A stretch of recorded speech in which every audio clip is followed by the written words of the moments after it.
Her message came at midnight. Not a call, not a soft good night, just words, sharp as glass.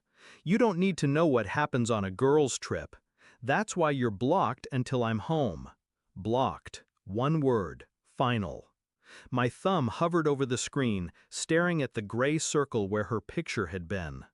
Cold silence swallowed me. She wanted me caged in the dark, stripped of sight, starved of sound. And I obeyed, outwardly. I didn't write back, didn't call, didn't rage. I shut the phone off and set it face down on the desk. But inside, something cracked. Not loudly, not violently. No, something colder. A quiet splinter that spread under my ribs and settled in the marrow. That was the moment I stopped being her husband. That was the moment I became her shadow. The morning after, I watched the empty side of the bed. Sheets tangled, her perfume faint but clinging.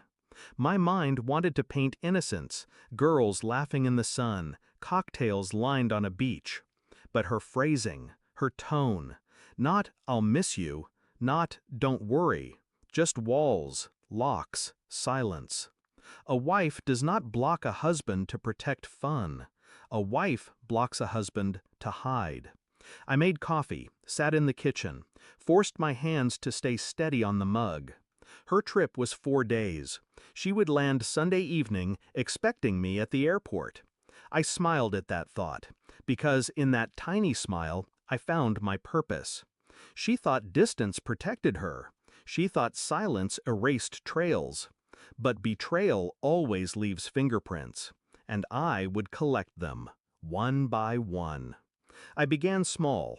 The shared account, hotel transactions posted late at night, a room too large for one person, her email, half hidden, booking confirmations in another city than she'd claimed.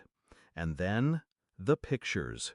Not sent to me, but buried in the auto backup folder she'd forgotten existed. A glass raised, sunglasses reflecting the shape of a man's arm, a hotel mirror catching 2 bodies, blurred but undeniable. My heart should have broken, but it didn't. It calcified. I played my part. I sent her 1 message a day. Hope you're having fun. Stay safe. Polite. Hollow. Enough to keep her blind. And at night, I worked. Quiet searches. Reverse image tools. Tracing faces in reflections like a hunter stalking footprints in the sand. Until his name surfaced. A colleague. A friend. Married himself. Sunday crept closer. My pulse never rose.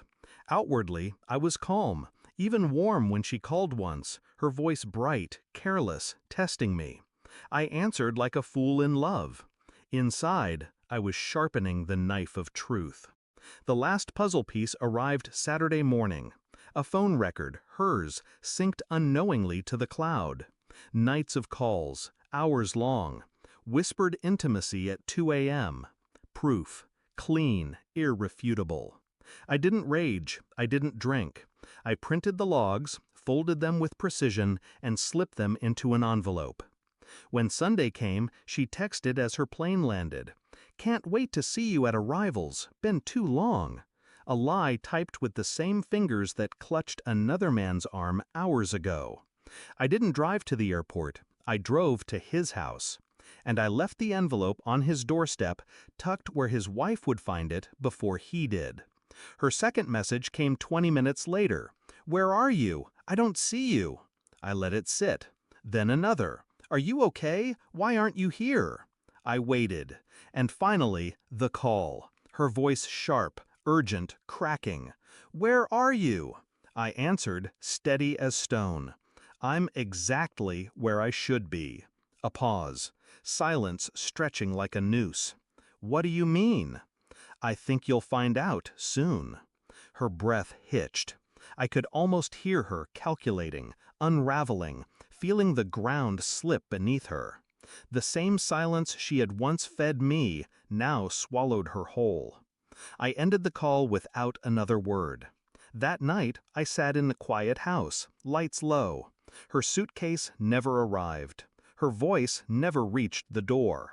Somewhere she was scrambling, between an exposed lover, a betrayed wife, and the wreckage of her lies. And me? I was still. No shouting, no begging, no tears. Only clarity. Marriage is built on trust. She buried it herself, shovelful by shovelful, until the ground between us became a grave. And I left her in it. The last message she ever sent glowed on my screen. Please, we can talk. I deleted it, because there was nothing left to say. She blocked me once to hide her truth, so I erased her to keep mine.